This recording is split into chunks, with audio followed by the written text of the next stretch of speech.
1913. Photograph of three girls reveals the truth no one have expected. They are not escapists of industrial school, but... At first glance, it was just an old photograph. Three girls in ragged dresses, frozen in time against a weathered wooden backdrop. But what if this forgotten image, tucked away in an attic for over a century, held a secret no one was meant to find? When a Yale historian opened a plain envelope with no return address, she had no idea it would unravel a trail of clues that would shake even the most seasoned experts. Who were these girls? Why did their eyes seem to whisper something unspoken? And what chilling truth lay just beneath the surface of their delicate smiles? The photograph arrives. It began on a crisp October morning at Yale University, when Dr. Darla McFerrin, a seasoned photographic historian with over 20 years of experience, received an unexpected package. The envelope was plain and manila, with no return address, unusual enough to stir her curiosity. Inside was a single sepia-toned photograph, clearly old, with the year 1913 faintly stamped on the back. Accompanying it was a brief handwritten note. "Found this in my grandmother's attic. Thought you might find it interesting, J. Morrison." The name struck a chord. Morrison had been one of Dr. McFerrin's standout students from the 2023 graduating class, someone she hadn't heard from since he'd left Yale 2 years earlier. As she took a sip of her morning coffee and studied the image more closely, Dr. McFerrin immediately sensed that there was something different about this photo. It showed three girls, approximately 13 to 15 years old, standing in front of what looked like a row of old wooden houses in a rural setting. Their clothing was tattered and worn, likely homemade or repurposed, and clearly suggested a life of poverty. Yet, what arrested her attention was not the condition of their clothes, but the complexity of their expressions. One girl smiled gently, another looked somber, and the third had a mischievous, cheeky grin. Amidst the emotional undercurrents behind the pictures from the period, often only photographs of poverty, these girls did not look destitute. They looked more like they had run from something terrible and somehow emerged victorious. It was this mismatch of appearances and behavior that prompted Dr. McFerrin to pick up her magnifying glass. It was then she noticed a faint, almost invisible photographer's mark in the corner of the photo, too faded to read clearly, but clearly present. About to move from mere curiosity to a professional interest, she asked her research assistant, Olivia Martinez, an exhaustive graduate expert in early 20th century American photography, to come closer. They took a closer look at the picture and its subtlety. Olivia asserted that the said picture could not match whatever connotation would be given to the poverty that was in the Great Depression. Rather, she suggested that it was an earlier time, for which the 1913 timestamp would later validate. The two women began to see evidence suggesting an almost composite sketch of a small and rural American town. Details such as dirt tracks, scanty vegetation, and wooden porches in the background, to mention a few. Because of this, the significance of the photograph was still unknown, but one thing was crystal clear. It was more than just some old photo. Rather, like some historical puzzle, it needed to be solved. But as they looked closer, something in the girls' eyes stopped them cold. First impressions and subtle clues. From the moment Dr. McFerrin examined the photograph, she sensed something offbeat about the image, something unspoken that extended beyond its historical frame. The girls' expressions seemed mismatched with their surroundings and attire. Though dressed in ragged clothing and photographed against a backdrop of weathered wooden houses, their faces didn't portray the expected despair of children in poverty. Instead, there was a puzzling mix of emotions. One girl wore a soft, almost serene smile. Another looked solemn and guarded. And the third, standing on the far right, had a cheeky grin that hinted at defiance rather than distress. For seasoned historians like McFerrin, This emotional range was a significant anomaly. She called over Olivia Martinez, her graduate assistant and an expert in early 20th century American photography, to offer a second opinion. Olivia immediately pointed out a key inconsistency. While the girls' clothing reflected severe hardship, their body language told a different story. They stood upright and alert, not with the slumped shoulders or downcast gazes typical of children captured during moments of real despair. They're not displaying the typical shame or defeat we see in Depression-era poverty photographs, Olivia observed. Instead, there was a subtle strength in their posture, an energy that suggested they had endured something harrowing and had, somehow, emerged stronger. Upon reflection, the garments worn appeared tattered and hinted at some neglect, but this no longer seemed to be the main story. According to Dr. McFerrin, the girls' expressions wore what he would call an unmistakable look of relief, a detail that implied an alteration of their circumstances, maybe even recently and suddenly. Could the photo have possibly been taken after a successful escape? Were these girls not victims, but survivors? That possibility reframed their entire analysis and marked the beginning of a much deeper investigation into the origins of the image. With each detail analyzed, simple houses, the dusty road, the faint outline of the photographer's mark, more questions began to rise. From the architectural standpoint, this could be rural American towns in the early 1990s, but that hardly helped narrow it down. The date on the back of the image, assuming simply the year 1913, in conjunction with the never-fading expressions and confident demeanor, threw in something even more helpful than geographic proximity: narrative context. This was not simply a portrait of poor girls. It might have captured a moment just immediately following a life-changing escape. What had previously been taken for granted as a dusting-away relic of the past now lay the edge of a deeply buried story of courage, trauma, and unforeseen freedom.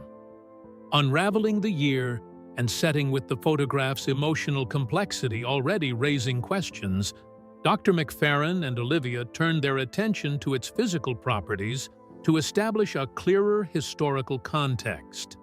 As experts in photographic analysis, they scrutinized the paper stock, image tone, and developing technique. The sepia coloration and print texture aligned with processes common in the early 1990s. But what provided the first concrete clue was the faint timestamp on the back of the photograph. A barely legible marking that read simply, 1913. There was no month, day, or location noted, but even this solitary date was enough to anchor the image in a specific era, narrowing their investigative lens to a time just before World War I. With the year confirmed, the researchers focused on the photograph's background, hoping it would reveal clues about the location. The architecture behind the girls showed a simple utilitarian design: wooden homes with wide porches and minimal ornamentation. A dirt road ran in front of the buildings, and sparse vegetation suggested a dry, possibly Midwestern or Plains region environment. Olivia noted that the construction style was typical of early 20th century rural America, especially in small towns or farming communities that had not yet modernized. Everything about the scene implied modest, isolated living, far from urban centers. Then, the clue came from the photographer's mark in the lower corner of the photo, which was faded, almost illegible to the naked eye, leaving only the hint that digital enhancement might trace it. Though not certainly conclusive on its own, that suggested it indicated something like a local photographer might have made that kind of photo with some sort of studio stamp, important for later pursuit. The timestamps, along with this, suggested that this photograph was likely not a private photograph, but probably an official picture intended to document something important. Because of these historical indicators, the materials, the timestamp, the architecture, and the studio mark, it was possible for the researcher to say with confidence that the photograph came from rural America in 1913, likely somewhere in the Midwest. It was this increasing certainty that led to Dr. McFerrin contacting Professor James Foster, Yale's finest expert on American social history from 1900 to 1920. No longer was it going to be the question of when the photograph was taken, but more of why and what narrative spurred its very creation. With a portion of the time and setting decoded, the team was ready to move beyond environmental clues to place it in a very human context. The first question starting with who the girls might be and what might have brought them to that moment. Theories of institutional escape.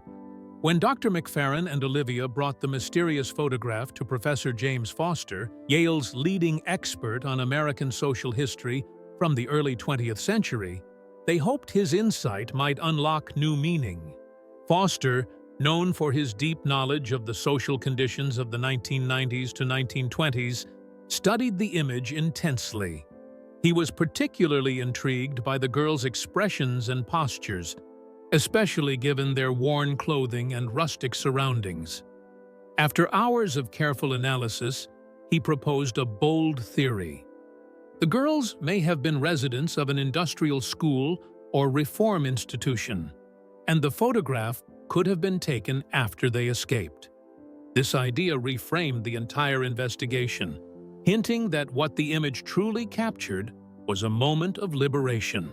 Professor Foster elaborated on the context of these institutions during the era.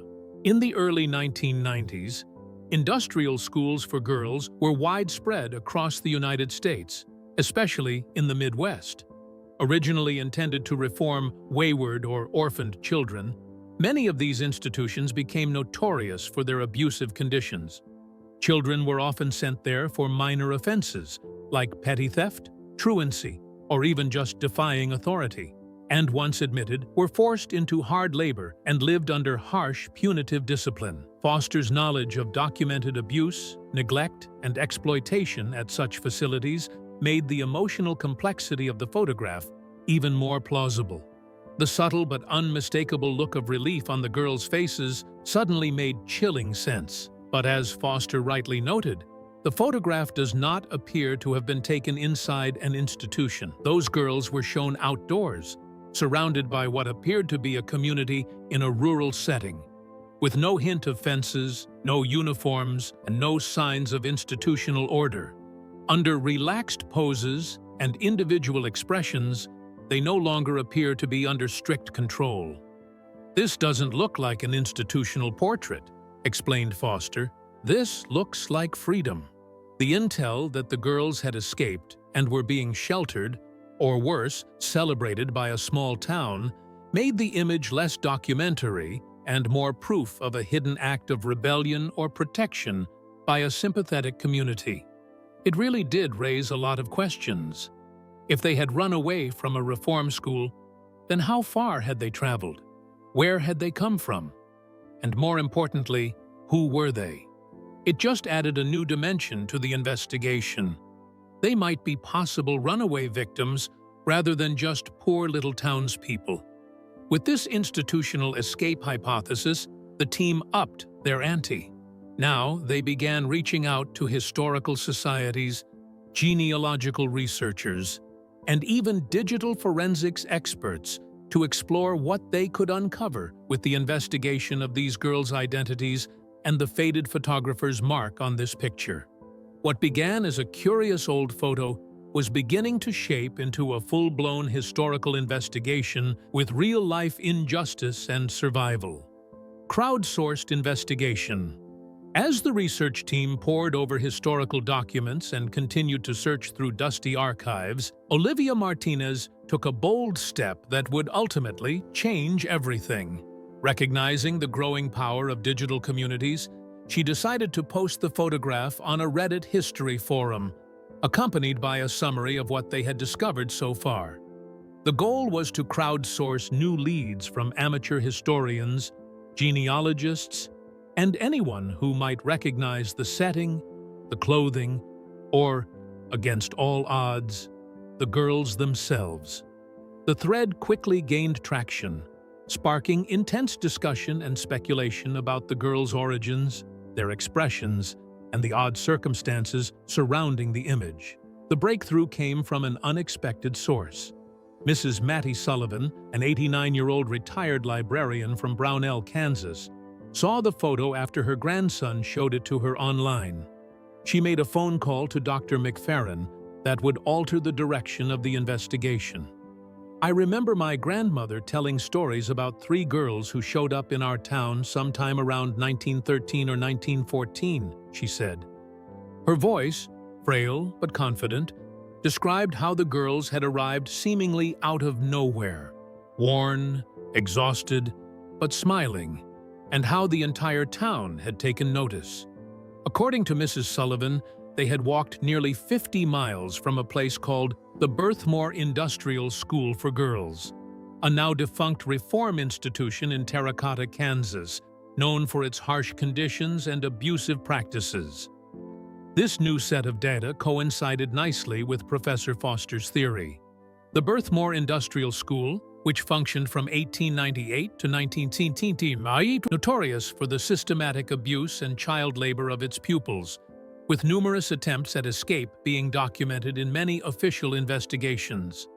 Most of those escapees were either returned or slipped from the records.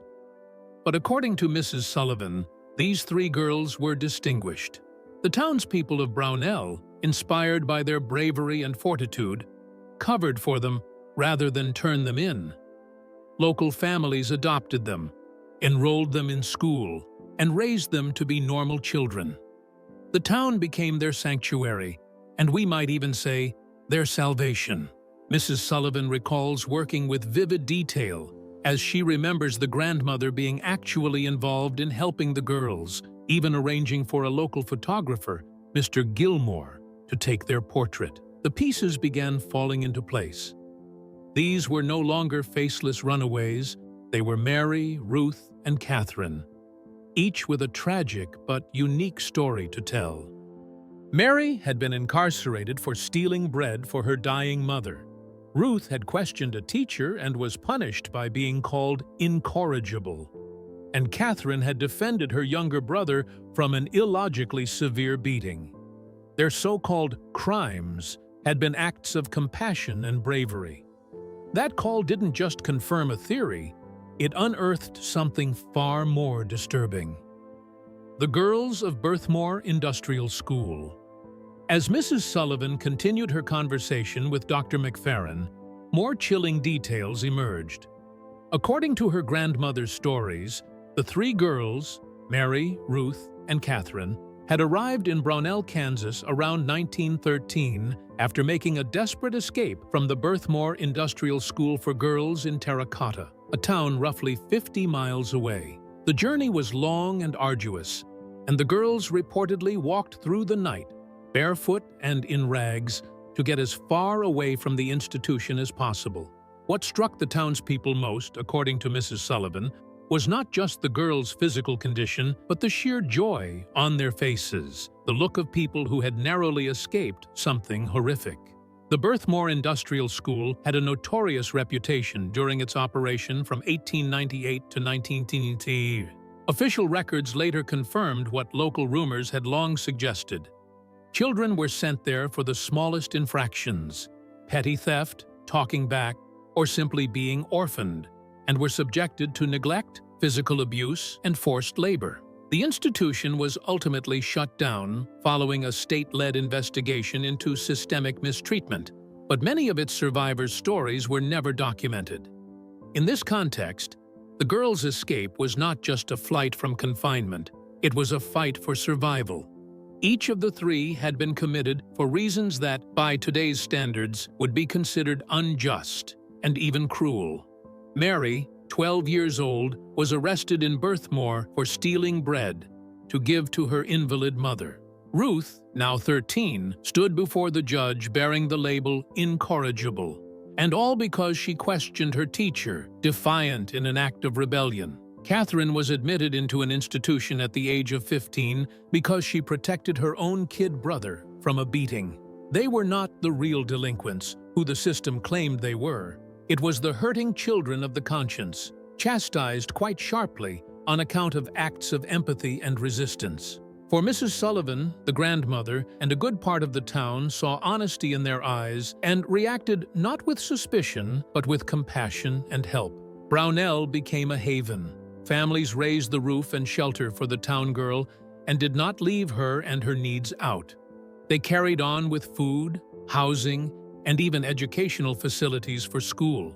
Instead of alerting those authorities whom they knew would return girls to Birthmore, the town decided on silence and on the protection of identities. Families took them as their own, and community leaders saw to their school and societal integration. Over time, the girls got on and found a life for themselves. One became a teacher, the other a nurse, and the last opened a bakery that served the community for several decades. A town's silent rebellion. The final piece of the puzzle came when Mrs. Sullivan, driven by renewed curiosity, searched through her grandmother's attic for any surviving documents. What she found stunned the researchers. An old, nearly faded newspaper clipping dated April 15, 1913, featuring a front-page story titled "3 Brave Souls Saved from Strict Terracotta Reformation."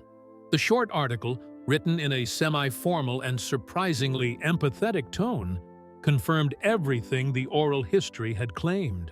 It described how the 3 girls, Mary, Ruth, and Catherine, had arrived in Brownell after a harrowing journey on foot and were embraced by the townspeople who offered them care, safety, and anonymity. The article detailed the girls' backgrounds with striking clarity. Mary had been committed for stealing bread for her sick mother, Ruth for being labeled incorrigible after questioning a teacher, and Catherine for defending her younger brother from a beating. The article emphasized that their crimes were not of malice, but of moral courage. The journalist, who Mrs. Sullivan later revealed was her grandmother, had clearly seen the injustice in their punishment. Her writing framed the girls not as fugitives, but as victims of a broken system, deserving of protection rather than condemnation. What shocked the researchers even more was that, despite the article being publicly printed, no state action followed. The writer in the newspaper column went on to discuss how the citizens of Brownell had quietly defied expectations, and perhaps even the law, in their refusal to report the girls' presence to state authorities. Rather, they chose to distribute the responsibilities. Local families took the girls into their homes, clothed them, and enrolled them in school. Incredibly, there appears to be no record of any attempt made by the Birthmore Industrial School or even the state to fetch them back, notwithstanding public exposure of the girls' stay in Brownell. There remains the question of whether the failure to reclaim was mere oversight, intentional sidestepping, or influence from more sympathetic state authorities. What is beyond argument is that the town chose humanity over compliance and offered the girls not just shelter, but a life as well. In this way, the silent metamorphosis yielded fruitful long-term results for each of the girls. One girl went on to teach, the other became a nurse, and the third one opened a bakery that continued to serve Brownell for generations. They stayed in town, grew up among their protectors, and forged lives of relative normalcy in outright awareness of the trauma they had fled. A photographer's legacy. While much of the attention had focused on the girls in the photograph, another mystery quietly lingered in the background: the identity of the photographer. The faint, nearly illegible photographer's stamp in the corner had long intrigued Dr. McFerrin and Olivia. After digital enhancement and a tip from Mrs. Sullivan, the team finally confirmed its origin: Gilmore Studios, Brownell, Kansas. The studio's tagline, "Capturing Life's Precious Moments," added an unexpected emotional dimension to the image. Mr. Thomas Gilmore, a local photographer in the early 1990s, was responsible for capturing the now iconic image of the 3 girls. According to Mrs. Sullivan, it was her grandmother, already moved by the girl's story, who had asked Gilmore to take the photograph so the moment of their newfound freedom would be recorded. Gilmore wasn't just any photographer, he was a known figure in Brownell and often collaborated with the local newspaper, which helped explain why the image and article had been preserved together. Unlike many photographers of the era who focused on posed family portraits or formal town events, Gilmore was deeply interested in human stories. The image of the three girls was said to be one of his personal favorites, though he never publicly stated why. His decision to stamp it, even faintly, suggests that he viewed this as more than a simple photograph. It was a testament to resilience, a quiet statement made through his lens in solidarity with the girls and the community that protected them. However, more than a century after such a photograph, it still survives because of this common feeling. Mrs. Sullivan said that her grandmother saved the picture with various trinkets that had belonged to her during her life as a local writer and activist. It had been tucked away in the attic for decades, covered and yet preserved, awaiting the time when someone rediscovered its meaning. In fact, it was only upon her death that her grandson, Jay Morrison, once a student of Dr. McFerrin, came across the envelope and instinctively felt it might be important. Thus, it finally came around in the act of mailing the photograph, renewing an investigation that had lain dormant for 100 years. What started as an artifact now forgotten would become the emblem of community compassion, individual courage, and historical justice. The craftsmanship of Gilmore, along with the quiet foresight of those who preserved it, succeeded in making the photograph more than just an image, a real historical record of survival and defiance. To this day, the hanging original photograph currently resides in the Brownell Historical Society, accompanied by the entire story of the girls it captured. A second copy remains in Dr. McFerrin's office, propped not only as a professional accomplishment, but as a reminder of the unseen power of visual history and of one small-town photographer to preserve a moment that otherwise could so easily have been lost forever. The cold case twist. Just as Dr. McFerrin, Olivia, and Professor Foster believed they had uncovered the full story behind the 1913 photograph, an unexpected phone call turned their research upside down. The call came from Detective Michael Torres of the Kansas City Police Department's Cold Case Unit, who had been following their published findings online and in academic circles. His tone was urgent. "Dr. McFerrin, I think you need to see something." He explained that his department had recently re-examined a long-dormant missing persons case from Nebraska, one involving two young girls from a powerful banking family who vanished in April 1913. The date immediately caught McFerrin's attention. It matched the time of the Brownell photograph exactly. The girls in question were Ruth and Catherine Whitmore, daughters of the influential Julian Whitmore, a wealthy financier from Nebraska. The Whitmore sisters had disappeared under mysterious circumstances just 3 days before the date marked on the back of the Brownell photograph. When the detective laid out old family photos of the Whitmore sisters, the resemblance was unmistakable. Two of the girls in the sepia-toned image were clearly Ruth and Catherine. This revelation contradicted the long-standing theory that all three girls in the photograph were impoverished escapees from a reform institution. The researchers were stunned. If the girls in the photo were actually from one of the most prominent families in the Midwest, how had they ended up in ragged clothing, appearing as if they had fled from an industrial school? Detective Torres took his party to the precinct of Kansas City the very next day, where he presented them with a leather-bound journal recovered from the Whitmore estate. It belonged to Catherine Whitmore, the elder sister, and the diary contained terrifying insight into the girls' home life. Instead of being privileged and protected, Catherine and Ruth were, in fact, subjected to years of emotional and physical assault at the hands of their father. The entries spoke of a household ruled by fear and secrecy, and an uninterested mother who turned a blind eye to the abuse. The sisters combined logistics of their escape, according to the journal, disguised in servant clothing with help from their friend Mary, an orphaned girl employed as a maid in Whitmore's household, and the third girl in the photo. The plan was great in its simplicity. To dress as runaway reform school girls, the girls thought they would escape detection a great deal more easily than flying the country as high-profile heiresses. And indeed, it worked. No one in Brownell ever suspected them of being what they truly were, especially because the townsfolk formed their own kind protective circle about them, thinking they were abuse victims by the institution.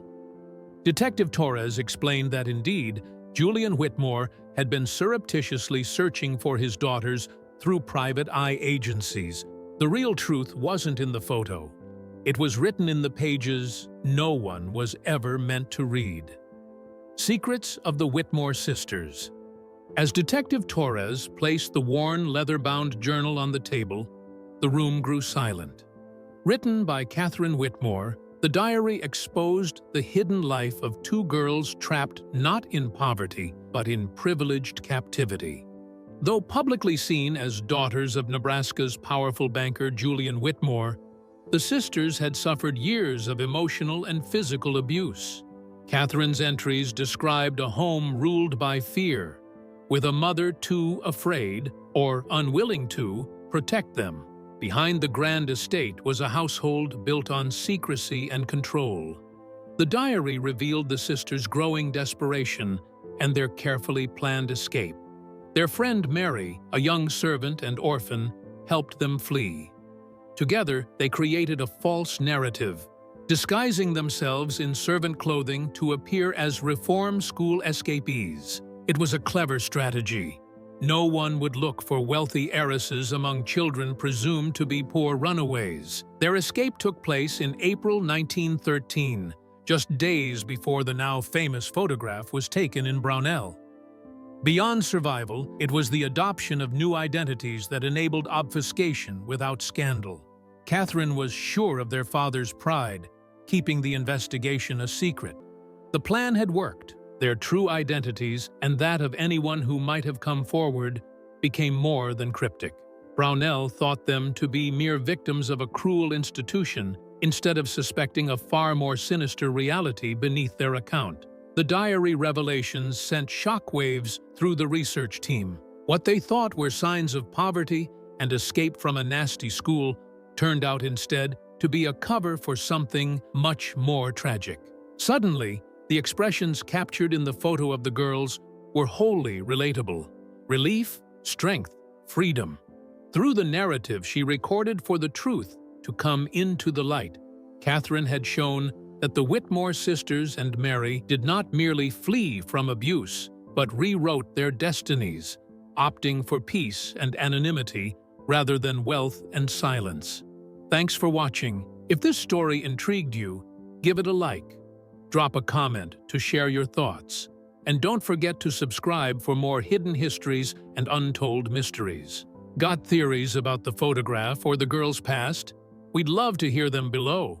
And if you're ready for your next deep dive, click on the next video showing on your screen now. You won't want to miss it.